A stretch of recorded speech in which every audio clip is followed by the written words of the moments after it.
welcome to Windrush 70, supported by the Heritage Lottery Fund. Now, I'm really pleased today to have Michael Williams from BIS Publications. So I'd like to welcome Michael Williams. Thank you very much, Cindy. Wonderful. So what I really want to talk to you about is how you got started. What is BIS Publications? What's Black Scientists and Inventors? All the things. Can you tell me what it's all about? Well, BIS Publications is a publishing company. We're based here in the UK, and we specialise in publishing information about the contributions that people of African Caribbean descent have made in history and in contemporary history. Predominantly children literature, in order to be able to tell the stories of black contributions. We started because at the time, I'm glad to say we are now this year celebrating 20 years. Oh, congratulations. Thank you very much.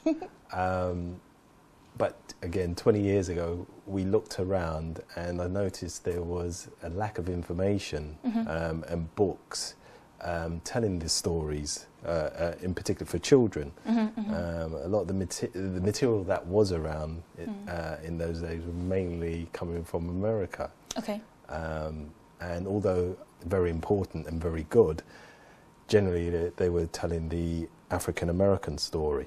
Okay.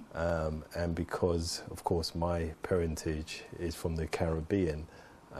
Which part of the Caribbean? Jamaica. Okay.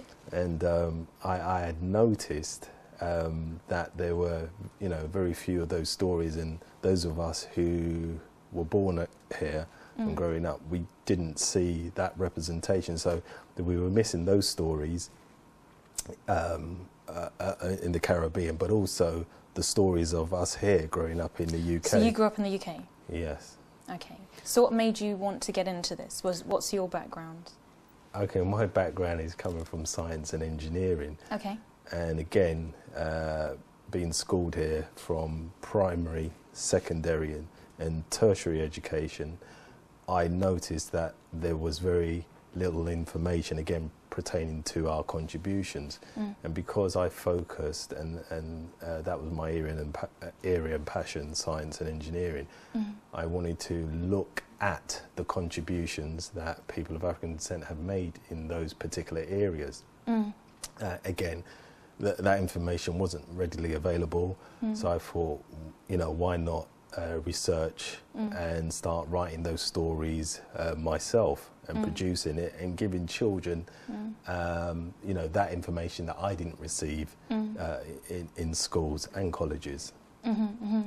So when you left your particular field, what made you start the publishing company to actually, you said that you wanted to kind of solve this problem that was there. So how did you start? What did you do? Well, simply, it was through conversations with people, you see. I had my own observation and I had my own ideas, but just because I had my own ideas and observation, I didn't want to make any assumptions. I went around speaking to people, did a number of surveys at the time. Unfortunately, the internet and online technology wasn't as widespread as it is today. So a lot of it was hand on paper, and after getting the raw data back, I was able to see, people really wanted to know about this information pertaining to our contributions in those particular areas. And so that was sort of the beginning.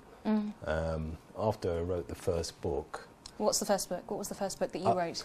Well, I started on a series, but the first book was the Black Scientists and Inventors Book 1. Okay. And that was all written and made up in-house, so we didn't go to publishers or printers or so. We used whatever we had in-house. You had access to. Yeah, and we made the thing. After I launched the book, I was so amazed about the feedback, and all of the book sold out, which I was quite surprised about. But then I realised, wow, certainly is a need in this area.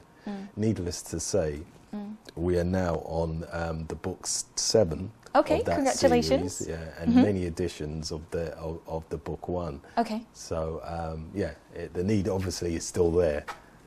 So in 20 years, what have been some of the highlights and the things that or the challenges that you've come across that you can say? The challenges are, although of course the material is around now, not just from ourselves, but there are many others that are doing similar or focusing on different topics, but at least the resources and the materials are around. There is still a little bit of resistance, I found anyway, from getting this type of material into schools. And that is something that needs to, we still need to work hard at trying to break through that. In terms of history and the sciences, where this is concerned, the curriculum can easily accommodate and include this information, but what we need to have is willing teachers and passionate teachers that will allow this information and include it in the curriculum, not as an add-on, but as a part of the curriculum, and teach the stories. A couple of years ago, I wrote a book called Black Scientists and Inventors in the UK, Millenniums of Inventions and Innovations. And what I tried to look at was the story which includes us all, and that is of course people from the Caribbean, Africa, America and the UK. Super. And one of the things I found when doing research was that there wasn't really ever a time when black folk were not involved in the history of the UK. An earlier historian, Peter Fryer, in one of his books, I think it's called Staying Power, he mentions in the opening few words of his book, black people were here before the English, the people who call themselves English today. I qualify that by his work and other people's work, and you can find that in that particular book.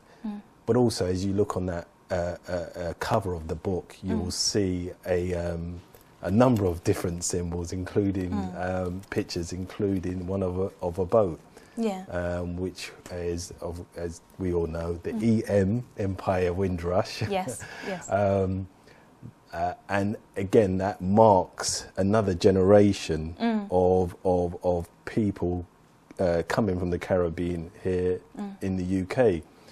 So the book looks at, really, as I said, millenniums of black folk coming to the UK, so different waves of us coming over here through that particular time, and I think ending with what I would call the last major migration. And I know you were saying that this is one of the only, well, it's the only book that talks specifically about the UK. Yeah, but you're exposing it to around the world, is that? Sure, it's the only book, as far as we know, that focuses on the contributions that African Caribbean people have made in the sciences based in the UK.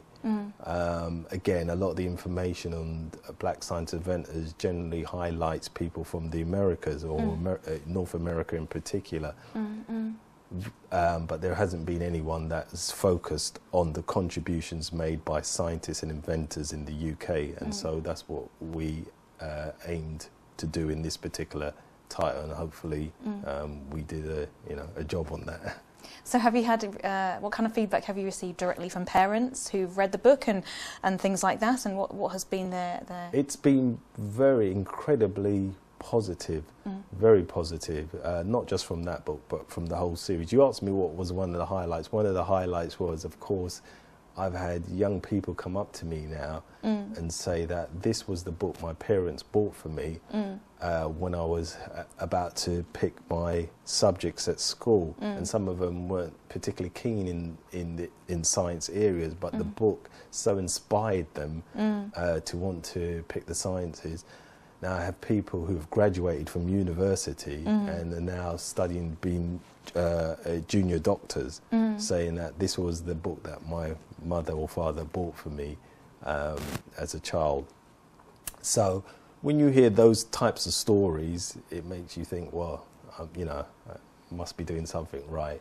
So you've had the impact that you wanted to when you first started to actually make a difference in people's lives. And it sounds like not just in the UK, but elsewhere as well. Absolutely. Yeah, I've had some very good, very, very positive comments from other people throughout the world, actually, who have managed to get copies of the book. So yeah, it's very fulfilling when you hear this. So although there's a number of obstacles which I won't go into right now,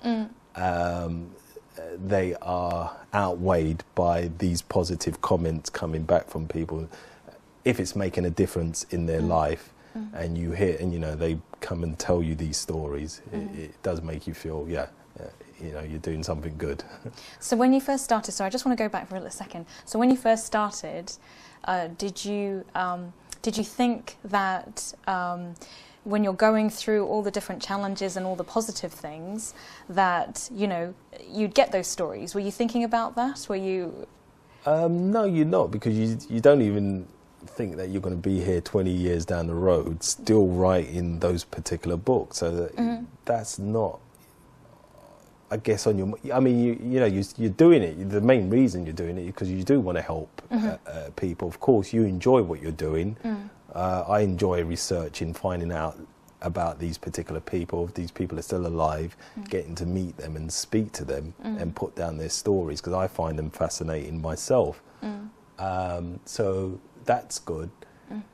But then, as I said, later on, when you know, you got to remember you're writing this for your end, if you want to look at it in terms of customer, your end customer, which is generally the types of books that we write for children. But when these children become young adults and they're telling you that, you know, this is what spurred me on to get involved in the area of science or engineering, it does make you feel, you know, it makes you feel good. So can I ask you, because this is obviously Windrush 70, supported by the Lottery Fund, so can I ask you, before we finish, you know, what do you feel about the Windrush 70 project, and how do you feel about the Windrush generation, as it were, and what this project is trying to do? I think it's an amazing project, and it's one that absolutely needs to be done. Why? Because the contributions which the Windrush has made, or at least that generation, to the UK, you know, is immeasurable. What is interesting, it marks 70 years next year, right? Yes, that's correct. And it's 70 years of the NHS, the National Health Service, that's correct, which I'm also, not sure a lot of people actually, you know, really registered. And of course, many of those people of that generation were the people that fueled, or part of the fuel of the National Health, and made it, you know, a functional reality. Many of those people from the Windrush were the people that helped London Transport, or you know, general transport around the country in terms of the bus and train service. These are essential services that we all rely on, and we all need. So you can see that a lot of these people are the backbone of what allows this country to function correctly. Many of these people also are from that generation, really changed popular culture, or you could say invented popular culture in the UK in terms of, you know, their fashion, in terms of the music that they brought here, in terms of the language, the colourful language and so forth that they added to the ingredients of this country, and have really shaped the way, you know, popular culture is today. And, you know, we shouldn't forget that, because many people now, British people, have become very wealthy on learning what these people have brought over here. That's right, that's right. We're going to have to wrap up now, but I just want to make sure, thank you very much for coming, and could you tell people how to get in touch with you, and you know, your contact details? Sure. Like they can visit us online by going to bispublications.com, or go into Black Scientists and Inventors.com. Okay. That's our two websites they can go and see us on, or they can contact us. Can I give a telephone number? Yeah, that's fine. 44 UK, then 07903 791 469. Fantastic. Well, thank you for being with us for the Windrush 70 programme today, and I'm really glad you're here, and thank you very much for taking the time. Thank you very much for this interview. Thank you. you. Thank you.